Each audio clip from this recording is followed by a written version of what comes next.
So hey everybody, thanks for coming. My name is Jamie, and for the next 30 minutes, I'm going to attempt to convince you that if you know Heroku, you can use Kubernetes.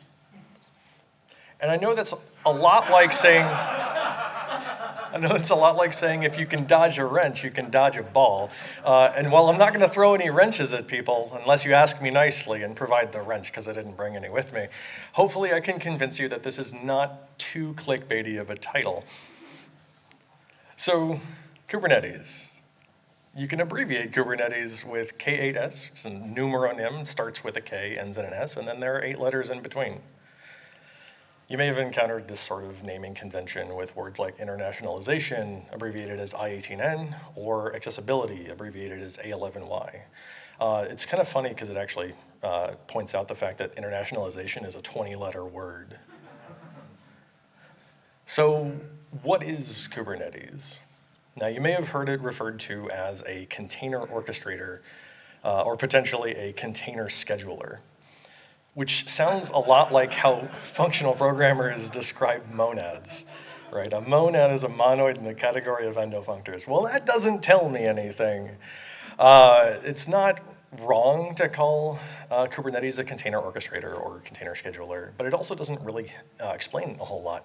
You can tell it's not a good explanation because how often people say things like, okay, well, what's that, after hearing the explanation. So we need a better definition. And so the purpose of explaining something is to help people learn, right? If your explanations aren't doing that, then when you're using fancy words, you're not teaching. So let's drop the fancy words and try and meet people where they are. Kubernetes is a platform for running containers. Orchestration and scheduling are definitely part of that, but that's the how rather than the what. Now, you may have heard of Docker containers in the past. Docker introduced a lot of people to the idea of packaging up your application and all its related resources into what we call a container.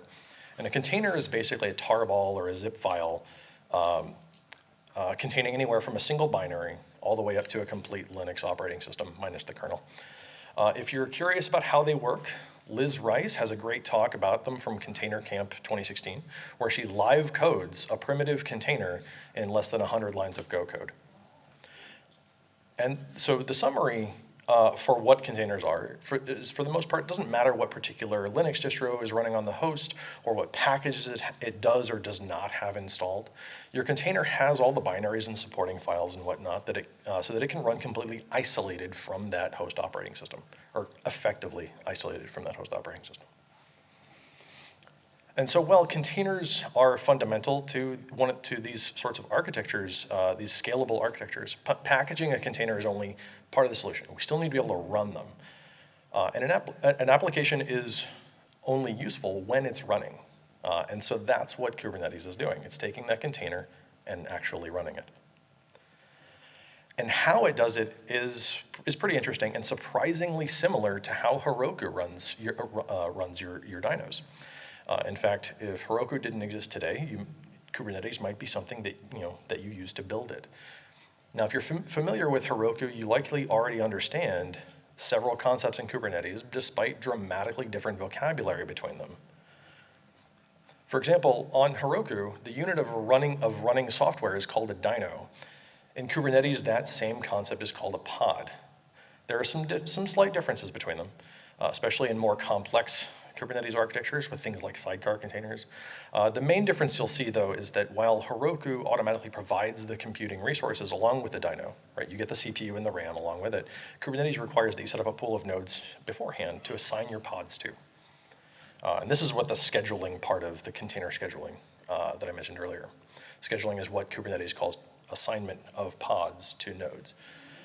Nodes are just the basic server type that your cloud provider uses. And most cloud providers will automatically put those servers inside of your cluster. And so going back to this, the dyno on Heroku is roughly the same as the pod in Kubernetes. On Heroku, you set up multiple entry points to your application using lines in a proc file. For example, you might have proc file entries for your web server and your background job runner. Kubernetes calls these deployments. Now, Kubernetes doesn't put deployments underneath anything else the way that Heroku puts your proc file entries underneath your application. It's just an entry point into your application. So your web server and your background job runner would be two completely separate but nearly identical deployments within Kubernetes, differing only in the commands that you run. When you run git push Heroku, Heroku runs what's called a build pack, which installs your gems, compiles your JavaScript and CSS assets for production, and does any other preparation needed to just be able to take that slug and send it up and deploy it into production. The equivalent for containers is a Docker file. If you're building your containers with something that's not Docker, it might be called a container file instead. But regardless of which file name you're using or which implementation you're using it for effectively the same purpose. And so after Heroku runs your build pack, it takes all of those files and everything as a result of executing that script and puts them into a deployable artifact called a slug. And every time you restart your dynos or scale them out or anything like that, those dynos are running a copy of that slug. With Kubernetes, your Docker file results in a container image. Similar to the Heroku slug, every time you restart your pods or scale them out, it runs a copy of this container image, pulls a fresh copy, and then executes it. Deploying to Heroku with git push builds your slug, replaces your dynos with the new ones, and replaces your dynos with the new ones running the new slug. This is directly analogous to building a container, pushing it to a container repository, and then patching the necessary deployments with the new container image tag from that repository. Scaling up your dynos on Heroku can be done with the Heroku scale command through the Heroku CLI, or through the UI by dragging the dyno slider. With Kubernetes, you can scale the number of pods with the command kubectl scale deployment. So people pronounce that kube control. I pronounce it kubectl because it's adorable. But they're effectively the same operation, right? Heroku scale and kubectl scale deployment, same operation.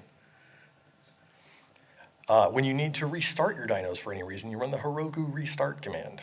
Kubernetes makes the name here a bit longer. Kubectl rollout, restart, deployment, right? But it's the same idea. The main difference here is that Kubernetes does not restart everything all at once the way that Heroku does, at least not by default. What it will do is instead spin up a few new ones, a few new pods, wait for them to actually start running, and potentially pass any readiness checks that you've defined, such as handling requests successfully. And then it'll start terminating the old ones. And it'll do this in batches instead of all at once. So by default, I believe it's 25% at a time. So it'll do this 4 times. And this is highly customizable. You can spin up one at a time, right? Roll over one pod at a time. And one killer feature of Heroku is the add-on ecosystem. You can provision anything from databases to video encoding inside your application with just a few clicks. The Kubernetes ecosystem has a couple of different analogs to this, which one is called Helm charts, which installs things into your server as if it was like a package manager. Another is a pattern called operators, and where you define custom resources and run one or more pods inside your cluster that use the Kubernetes API to respond to changes in those resources. Now, Kubernetes uses the operator pattern internally a lot. So, like anytime you are scaling your deployments, you are actually there's an operator checking those numbers and verifying against the number of pods, the number of running pods. And if it's not correct, it will add or delete more as needed. Also, these Helm charts and operators are not necessarily mutually exclusive. You can actually use Helm charts to install operators into your cluster. But this is not, you can't just drop one for the other. They're not identical, right? There are trade-offs between using one or the other. Some of these trade-offs are about what you have to do. Heroku and platforms like it optimize for getting your code from development into production with minimal boilerplate. And so in that regard, Heroku's going to win that way more than, far and above Kubernetes. On these platforms, you don't have to write your Docker file or a build pack. They're already provided, right? You just go into the UI or the CLI and say, create this app, and then git push. If you're deploying an application that already has containers built, though, there isn't much difference in deploying on Heroku versus Kubernetes.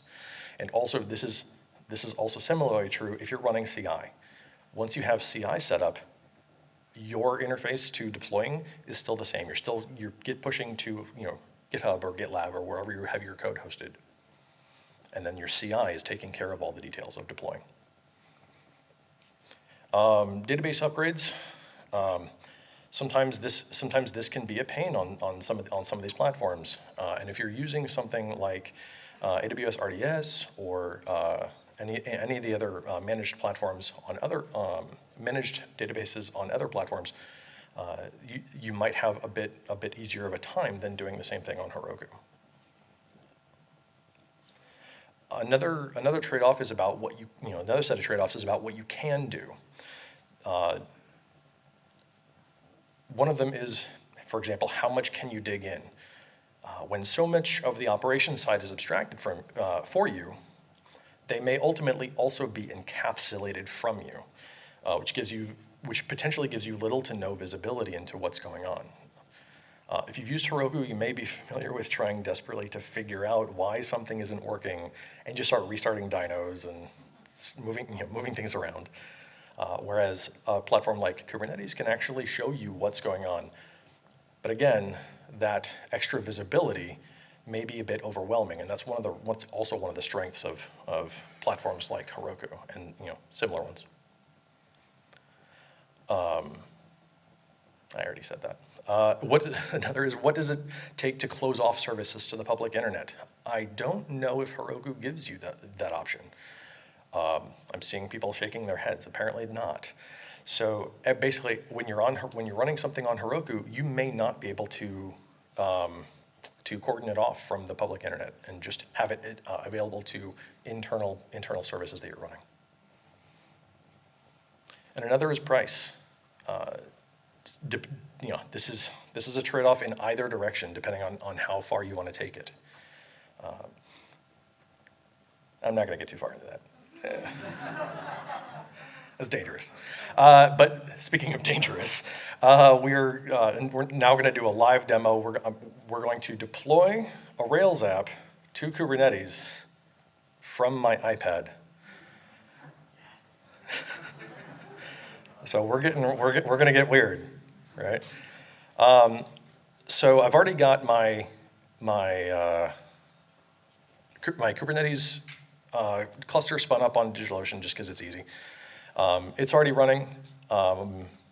The thing that we're going to do is we have some preliminary things that we have to set up inside of our cluster.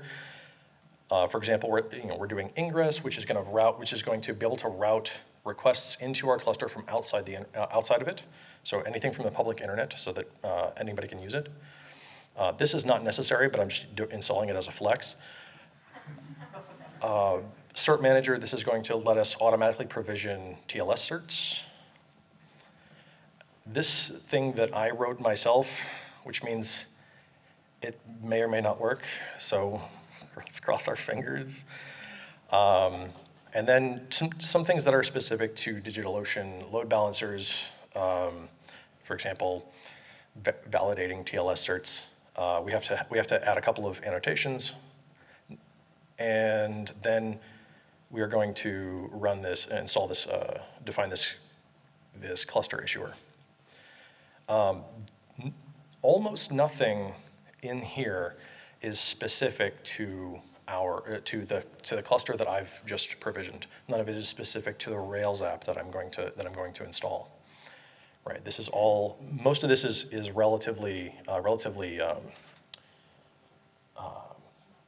generic. Thank you. And on top of that, actually, let's go ahead and start that running, because this is going to take some time. We're going to run our provision script. And so this is installing all those different things into our cluster. And then what we're going to do here, so it pauses here to let the load balancer spin itself up. So we've got our, this is our cert manager, Nginx ingress, the Rails app controller, metric server. These are all the things that were in there, and then a whole bunch of stuff that's just necessary for Kubernetes to run, and it runs it inside of your cluster. And so we're waiting on this load balancer here to receive an IP address, and when that happens, we'll see this pending will turn into an actual IP address. And so while we do that, we can go back over here. I'm just going to come back. So this is what this is going to do is I got to fill some time here while that spins up. So we're running this. We're setting some annotations on our load balancer. Annotations are just like a little extra information, some basic key value stuff. Basically saying that our host name is just a novelty domain that I have spun up for myself, and we're giving it a name so that it'll be easier for us to see it when we wire up our DNS to it. That's the only other bit of configuration that we need to do, and this is the reason we need the IP address, or one of the reasons we need the IP address. Nothing yet. And then down here, this cluster issuer concept here is also not specific. I just copied and pasted almost all of this from the internet, from documentation, into this file, into this provisioning script. So there's very little here that's customized to that I customized myself. Not yet. I'm running out of ways to fill the time here. I'm also running out of time. But while we're waiting for that, let's also open up the Rails app definition here.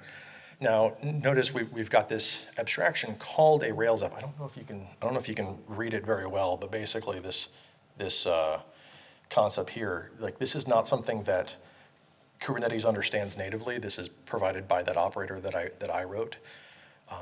It defines this concept called a Rails app that our Kubernetes cluster can understand. And then, this is just we give it a name, we tell it what container image to pull. Environment variables, these are things that you would need for your app on Heroku as well. You have to set up your environment variables. And our entry points here, these are the things that we would put it into the proc file, right? We have our a web server, which is just running Rails server. It's going to be running on port 3000. This is the domain name we're going to run it on. And then it also does health checks. And the health check here, the purpose of the health check is so that we can provide zero downtime deploys. And minimum configuration for this is only 2 lines of code. If you're doing it with raw Kubernetes container specifications, then you're looking at I think 3 or 4 lines of YAML instead of 2. But it's still ultimately not all that complicated. I shouldn't say not all that complicated. That's actually really complicated if you're not using something like this. And the other bit is our Sidekick app here, right? And again, this is just saying Sidekick runs bundle exec Sidekick, and then our before create will run db schema load, and our before update runs db migrate, right? This is basically providing a Rails app abstraction for something that does not understand Rails apps. Are you serious? We still don't have an IP address on this? It's a live demo.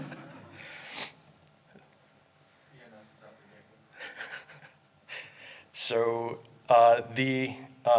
this is not just to show that, like, yes, I wrote something no, this is to show that you can also use other abstractions, that not just the raw stuff that Kubernetes provides.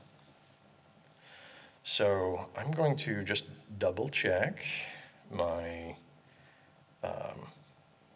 my load balancers.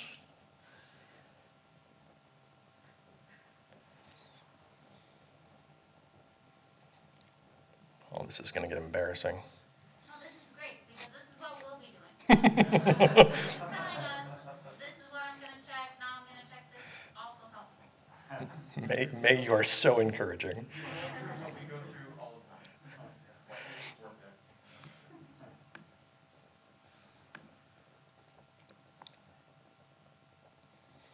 it. It has an IP address. Why is it telling me otherwise? Okay, looks like, all right, we're good, I think. Actually, before I go that far, let's come back over here. We're going to rerun this provisioning script. So another really cool thing about this is that we can rerun these at will. These are idempotent.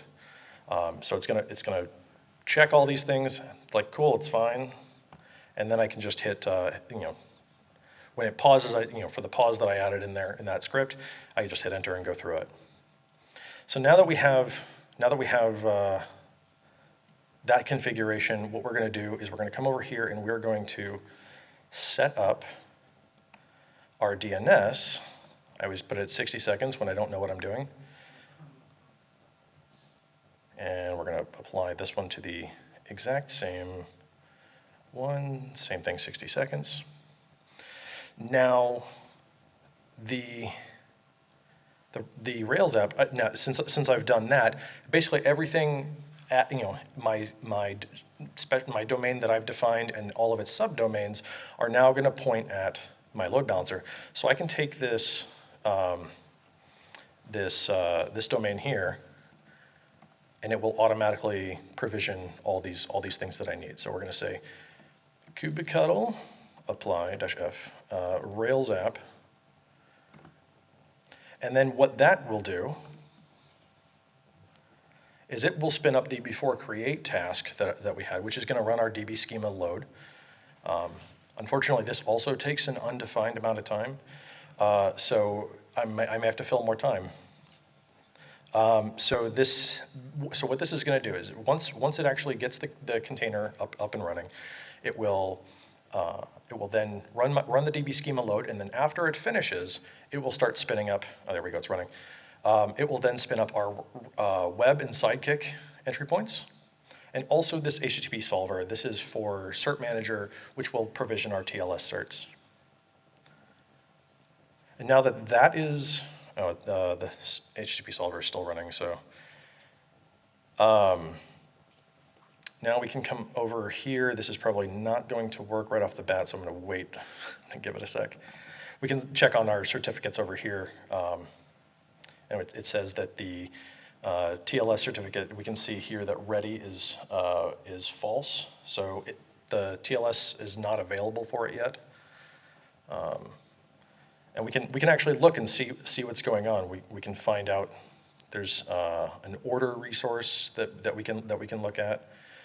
And then we can see that, again, like I was saying, we have all this visibility. So it created a challenge resource.